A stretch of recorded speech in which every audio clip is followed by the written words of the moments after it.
G'day, Stars fans, and welcome back to another episode of the Mighty Melbourne Stars podcast. It's the moment you've been waiting for, the official season review here on the podcast. So we're going to take you guys through pretty much every exciting and entertaining moment that happened throughout our season and just share our thoughts on the season that was BBL 15. An overall pretty successful season. We made the elimination final. Obviously, not the result we wanted, but to get to finals, I think, is a pass mark. And we're going to build this off season and we go from there. So we'll get straight into it, Heath. Obviously, we begin the season with a 4-0 win streak. How are you feeling, going into that? It seemed to feel like new season, new stars. Yeah, definitely. When we hit 4-0, I was like, "This is a new stars team." I thought we were going to take the. At that point, I thought, "Easy, give us the comp right now," as we were by far the best team to start 4-0, and it just showed the way we were winning the toss and bowling first and chasing second, and that was key to our 4-0 success, which is what you want as a club. But then obviously it didn't go well from there. Yeah, there's a lot of reasons as to why we did have that success early. Obviously, the bat flip was a topic of conversation for most people. It seemed like every time we won the bat flip, we had success. And you look at the first game against the Hobart Hurricanes, where we saw some incredible partnerships from Marcus Stoinis, Campbell Callaway, Joe Clark, even Tom Rogers looked really promising up front with Sam Harper. So it was great to see, those partnerships continue across the four games. We moved to Adelaide. We saw another dominant performance from Stoin and Callaway. Even Hilton Cartwright got in on the act. Then we moved to the SCG, our third game of the year, on Boxing Day, which was no doubt a blockbuster. And Sam Harper was able to produce his maiden BBL 100. So that was an incredible moment throughout the season. I think we have to give Harper a lot of credit for that, obviously winning player of the tournament as well. We need to recognise that. And then 4-0 comes when we defeat the Sydney Thunder at our home game up at Manuka Oval, which was quite an interesting game. We saw Glenn Maxwell absolutely dominate that game. Unfortunately, he couldn't continue that form. We also saw a lovely 60 runs there from Joe Clark before he later suffered an injury. So look, there's a lot of ifs and ands and buts as to why our form all of a sudden dropped in the new year. Was it simply because we weren't winning the bat flip, or was there other reasons? But obviously, we need to credit our bowling as well. I think our bowling was crucial throughout that time. And then we moved to early 2026, which is where we begin our fifth game of the season against the Brisbane Heat up at the Gabba. And it feels like that's when things really started to change in the season. Would you agree, Heath? We were live throughout that Brisbane Heat game, and they needed, I think, 76 runs in the last 4 or 5 overs, and that was probably what we call a choke. What did you have to say about that game? Yeah, that was a game we should have won, but we let the Brisbane Heat back in, and we didn't review the Max Bryan call. If we had done that, we would have put them under pressure, and I reckon we would have won. But no, we would. It was a game that we let slip, and it began our mini downfall. Yeah, that's summed up really well. It did become our mini downfall. It felt like we just couldn't carry out any momentum after that. It seemed like that really dug us down a hole, which was unexpected. You think 4-1 at the halfway mark of the season, you're still in for a really good position. But we just continued to kind of not fail after that, but let ourselves down. I'd say, we expected to bounce back at the first Melbourne Derby at the MCG, which was 68,000 people at the G. So congratulations and a big thank you to everyone who broke those records at the G. We expected to bounce back in that game. We thought home crowd, MCG will come back and we'll recover from that tough loss at the Gabba. However, once again, very very similar situation. It comes down to one of the last overs. That was the controversial decision for Marcus Stoinis to bowl himself, opposed to Tom Curran, which people weren't happy about. And once again, we lost and we went to 4-2. And that was kind of when we hit panic stations a little bit. I think, we dropped on the ladder, and there was a few questions and alarm bells raised at that point in time, with Tom Curran then suffering an injury, Joe Clark still out injured, and we moved to the Sydney Sixers game at the MCG. It was certainly not one to remember. We batted first once again, and we posed a pretty low total of 120 runs, or roughly around there. And Jordan Silk was the Sixers' leading run scorer in that game, I believe, where he got the job done. So at this stage, Heath, we're now 4-3. We've just lost 3 games in a row. How are you feeling about our season now after considering the start we had? I was I was about to throw in the towel and be like, no, this is, our season's gone. We're absolutely going to bottle this after a good start, but it was just I just felt the faith was it was it was very hard to keep after the the game that we had, and it was just not up to standard. Yeah, no, it was definitely just not up to standard at all. And you can blame the batting, you can blame the toss. But I think one thing we really need to credit was our bowlers. We we're in those 3 games in a row where we lost. We batted first all 3 times. And, our bowlers just kind of showed how capable they are of defending a low total. Like, we only made 100 and, 60 or 170 runs against the Melbourne Renegades at the MCG. Now, that's a pretty chaseable total at the MCG. And we were able to take it down to like the last over. So that's huge credit to our bowlers. That was one of the most incredible games to watch, even though we lost it. I remember just the energy and determination from guys like Pete Siddle and Marcus Stoinis right at the end there when we were taking those crucial wickets and giving ourselves a chance. And even the Sixers game, I was lucky enough to be invited to the Stars Lounge and watch that game in person. And you could see the commitment from Pete Siddle once again, just not backing down from whatever total. Our bowlers, even Harris Ralph in that game as well, they were just determined to defend. Um, Even at games when we were, only posing totals of 140 runs. So that's something I just wanted to pinpoint of how successful our bowlers were, even in those tough times when we were losing games. And then once again, when our bowlers really struck was when we went back onto the winners list. We bowled out the Adelaide Strikers the game later at the MCG for 83 runs. That was, once again, probably not a game to remember from a batting point of view, as we took 15 overs to chase that low total. But nonetheless, we have to credit our bowlers for bowling the strikers out for, a very low total of 83. And then we moved to the second Melbourne Derby, this time at Marvel Stadium against the Renegades. And this was one of my favourite games of the season.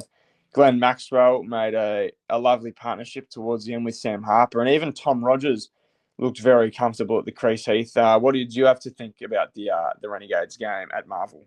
I thought that was a very good game. It was a revival of our season, and we just did what we had to do, and just loved how we were super professional and just went about it like, okay, we need to get the win, and we did that. And Rogers was really good, and so was Harper, and Maxi was good as a cameo. So yeah, we had some good contributors to the team success in that game, and it showed. And the Renegades fans weren't too happy either. Yeah, it felt like we just had to win that one and get that mace on our hands for the first time. Obviously, we let the Gades have it. It was their first time beating us in a couple of seasons, which was something different. But luckily enough, just a few days later, we were able to retain that Melbourne mace. And yeah, it felt pretty good beating the Gades fans at home, as you mentioned. And then, so at this stage, we've got 2 wins in a row. We've kind of bounced back from our struggles a little bit. I believe we were second or third on the ladder at this stage with 1 game to go. And this game, well, it meant everything. We'd already secured a spot in the BBL 15 finals, but if we were to head over to Optus Stadium and beat the Perth Scorchers, we would have finished first, which means we would have hosted a qualifying final at the MCG, which would have given us a huge advantage, and we also would have had a second chance if we lost that.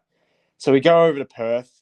This game means everything, and yeah, it looks. I don't know. I don't know how to sum up this game, but it was. You could say it was another choke. It was our 8th straight loss to Perth. It was a complete disappointment. We'd lost 2 wickets in the first over, and I believe 3 wickets in the first 2 overs. We were in shambles, really. Take us through how you were feeling in the first innings of that Perth game, where everything was on the line.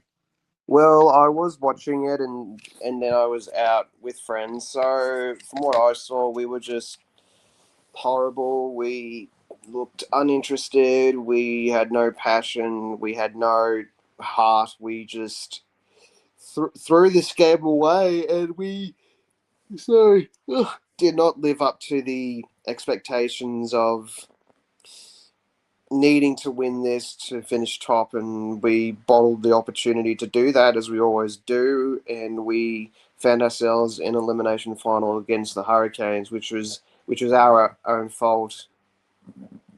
Yeah, exactly. And that's what we keep trying to pinpoint is just if we had have won that game, we wouldn't have had to worry about the rain in Hobart and we could have very well been champions. And I know you can't just say if and or but every time. We have to play with what we've got, but at the same time that game meant so much. It was really like a grand final to us.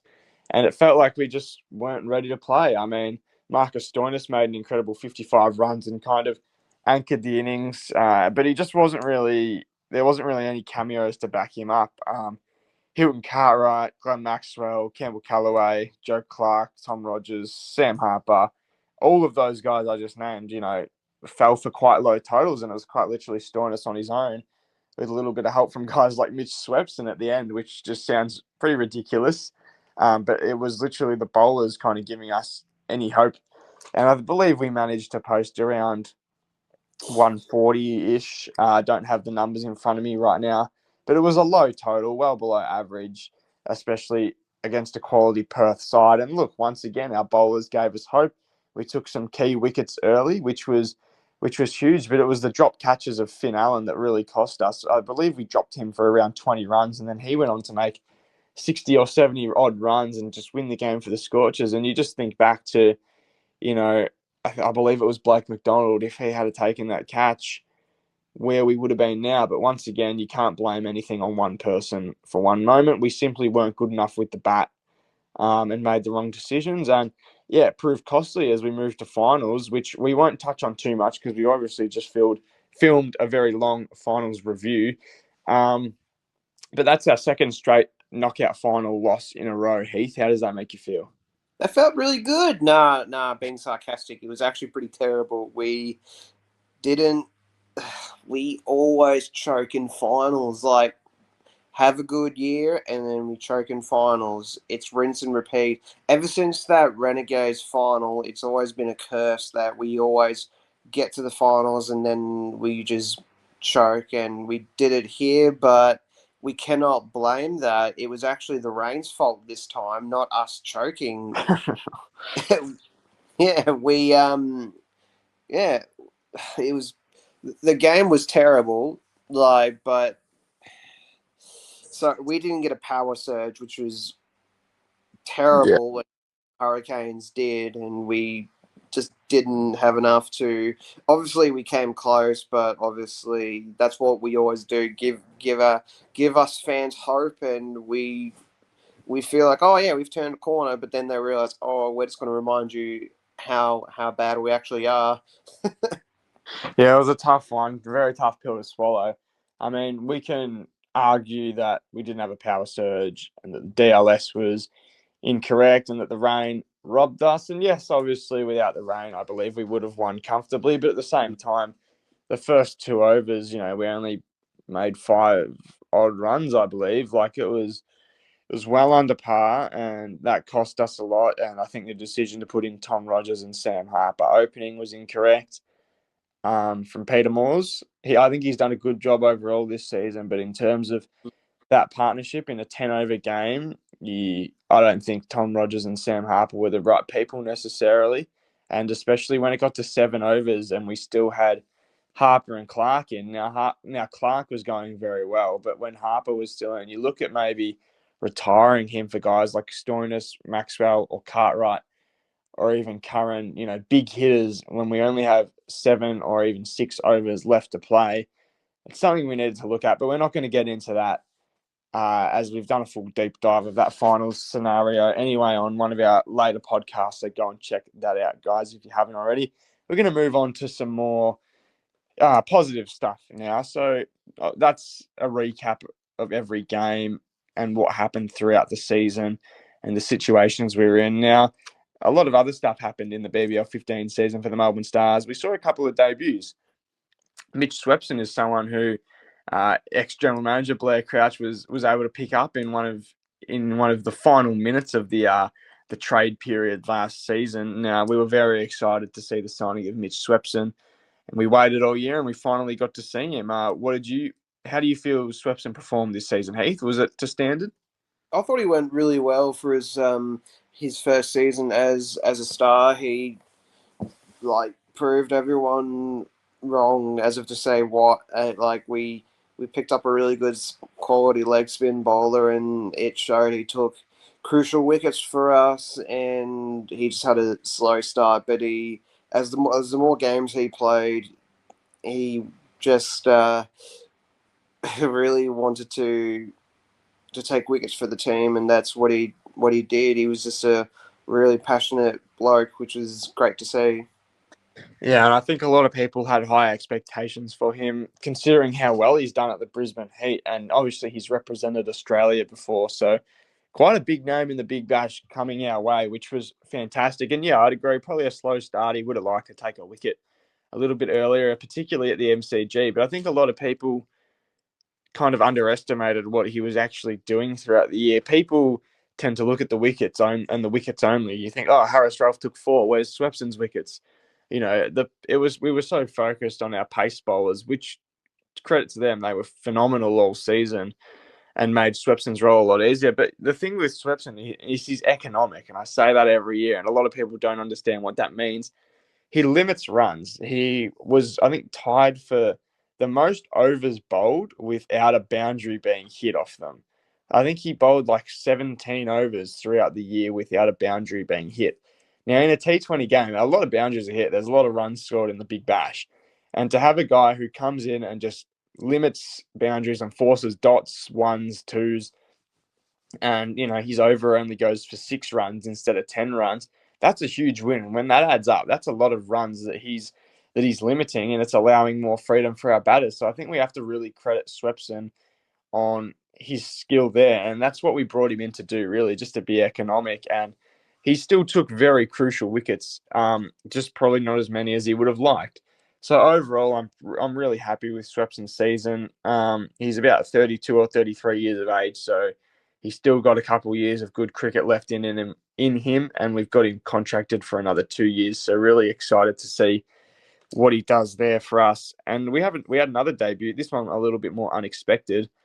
Blake McDonald came into the squad as an injury replacement, and once Joe Clark was out, he took over. Most people thought it would be Sam Hain coming into the team, but it was Blake McDonald. What do you make of McDonald's kind of breakout season? I thought he was okay. Like he did what he had to do. He was just one of those players where he just needed to play his role in the team. It didn't matter if he was not batting well or whether he batted or bowled. When he batted, I thought he did pretty good. His first game was fantastic, and sort of had a drop off in form, but that's not his fault. It's his first game, so I thought he was not bad for a first gamer. Yeah, look, I think his first game against the Brisbane Heat was probably the best game of his career. He smacked 34 of 16 balls, I believe. I could have that wrong. But it was incredible. He had a great strike rate, and he came out and gave us hope, and we should have won that game. And technically off his bat, I mean, he played the most crucial innings of that game. And yeah, I think for a first year player, he got thrown into some difficult situations, batting up the order at times, being moved around and coming in kind of after some batting collapses. So yeah, a lot of pressure on him. I mean, he played the number 4 spot at the MCG Derby against 68,000 people there. So credit to him. I think he held his expectations really well, and he's going to be a great young player for us moving into the future in the new era. So looking forward to seeing what he can do in coming years. And one last thing I want to quickly touch on in terms of players, kind of this isn't a debut, but it's a return. It was Liam Hatcher, uh, who we also signed in the trade period or the free agency period, coming back to the Stars. He only played one game for us. It was against the Sydney Sixers at the MCG. Hatcher didn't have a great one. What did you kind of make of that one Yeah. game, and would you be happy to see more of him in BBL 16? I. It depends who we pick up in the trade period. If we pick up a bowler or a batter, but I just think there's three or four players that are ahead of Liam Hatcher at the moment. He would only play if someone gets injured. Yeah, and we have to also understand that Mark Stecky is probably ahead of Hatcher in terms of being selected, and we didn't have Steck this year due to injury. So if we were to re-sign Stecky, you have to look at where does he fit into the lineup, or if he fits into the lineup, and then that moves Hatcher down a spot, obviously. But look, I think it's a good guy for depth. He's obviously probably not someone you currently want in your best 11, especially with the skill we had this year of our internationals and Pete Siddle. But I think good depth to have. He's proven he can take wickets. He was just a little bit expensive in that Sydney Sixers game and proved costly. So that kind of wraps up our debuts and returns of players. Now, I want to quickly touch on Glenn Maxwell. Obviously, yesterday we saw he's re-signed on a 2-year deal with the Stars. He came off a bit of poor form this year. What did you make of his year? And not just his year, but kind of the comments from the media. And there was a lot of talk around it. And then obviously for him to sign a 2-year deal yesterday and kind of silence a few people. How does this situation have you feeling? I thought he was his season was, apart from one game, pretty average. But that's not his fault. He's a good player. Obviously, good players have drop off seasons, and the comments was just a bit too harsh, like on him. But lucky we re-signed him and like shut up the Thunder fans as they wanted Maxwell. But he's like, no, he's going to stick to the Stars, and it just shows that Maxwell's a loyal player, and he obviously wants to be a one club player at the Stars. Yeah, well, being here since BBL 2, when he moved from the Renegades, he's really proved his loyalty. And he kind of just, stood there unfazed. The Sydney Thunder offered him a record BBL contract. Numbers aren't publicly disclosed, so we don't know that exact number, but we know it was a lot of money. And Maxi just unfazed by it, turned it down straight away and re-signed with the club the day after. So promising signs. And when you have a world class player like that, he brings so much value. I don't really care what people say as to, we haven't won a premiership when Maxi's on the roster. Maxwell's not the reason at all that we haven't won a premiership. He's the only reason really we've even come close to winning one, aside from maybe Stoinis and a few other guys. So you have to give credit where credit's due. And yes, he's getting older, but T20 cricket, particularly the Big Bash, is a game where players can play a lot longer. You look at Peter Siddle, he's playing a more physically demanding role than Maxwell, and he's 4 years older than him. So Maxi has still got plenty of cricket left in him. And I've got no doubt that he can work really hard this season and get his form back. And then we'll wrap up with our player of the tournament and worst and best moment. Uh, So hopefully you've had a little think. Who's your player of the tournament for the Melbourne Stars, Heath? I'm gonna go Harris Ralph for our player of the tournament. The lead won the leading wicket taker, took 20 wickets, was crucial in a lot of games, and I just thought he was fantastic, and he's my worthy recipient of our player of the tournament. So congrats to Harris Ralph, and can't wait to see him in Stars colours again. Yeah, Harris was incredible. Couple years without him, and then we brought him back. And I remember me and Heath's reaction at the international draft. We were a little bit skeptical of it. We thought there Yeah. was maybe some players who were better off, but clearly our management made the correct decision. The tied leading wicket taker of the competition, Harris, was phenomenal for us. So congratulations to Harris on that leading wicket taker award, and an incredible season. My player of the tournament, I'm going to give to Marcus Stoinis. I think it could have gone to a number of people. Mm. Stoin just has really stepped up in this captaincy role the past 2 years, and this year I think it was his best statistics with the ball. He bowled every game, and he actually took wickets. You see a lot of those captains throw themselves in there just for the sake of it, just for wanting to bowl and to fill overs. But he was someone who was generally a threat to batters, I believe, for most of the tournament. He was taking consistent wickets, and his economy rate was pretty good too. Um, And then with the bat, he was just crucial. He made some crucial innings. He notched up a few 50s. The Perth Scorchers game, the Hobart Hurricanes game one, and I'm sure there was probably one in between somewhere. But just consistency from Stoyan. There was no ducks, there was no stupid low scores or stupid shots. His average was just boosted the past couple of years, and yeah, this season I think he's just been an all-round performer, and he obviously was in the players of the tournament, the team of the tournament. Sorry, what am I saying? For BBL 15, along with a lot of other stars players. So yeah, I think we have to give credit to Stoyan on an incredible season. Now, Heath, have you thought of your best and worst moment of the season? This can include finals. Yeah, my worst moment would have been the Scorchers game. I know people wanted me to say the Hurricanes game, but no, I think the Scorchers game was probably the worst game I think I've seen. As we kept on saying, we blew our chance to finish top of the table and host of two finals, and we didn't do that, and that was my worst moment of the BBL 15 season for me. Yeah, look, I'm going to have to agree with you there. That was my worst moment of the season as well. You can look at finals, but we had our chances there, and the rain kind of makes a factor. That was the saddest moment of the season, the most frustrating probably, Mm. because of the way we went out. But I think the Scorchers game was a worse performance from the boys, because that Hurricanes game, Joe Clark, Hilton Cartwright, Stoyan, they actually had some good performances. But yeah, it was the Scorchers game which really hurt us.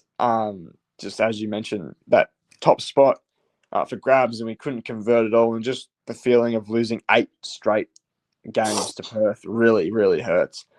So yeah, that would be my worst moment of the season. My best moment of the season is going to be Game 3 at the SCG against the Sydney Sixers. Sam Harper put up an incredible 100 runs, and we just looked dominant. We bowled first. We were able to take key wickets early. Babar Azam gone from Glenn Maxwell in the slips for a very low score.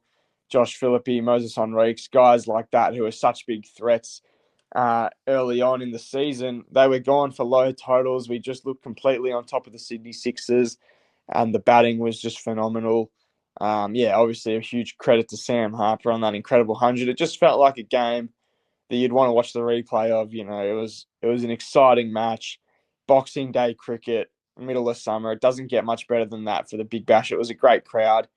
So yeah, that was my best moment of the tournament. What about you? Now, my best moment was the second Sixers game.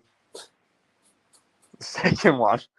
No, I'm kidding. I'm kidding. I'm taking the piss. No, my best moment was let me think. Tom Curran's 4 wicket for 10 runs. That was my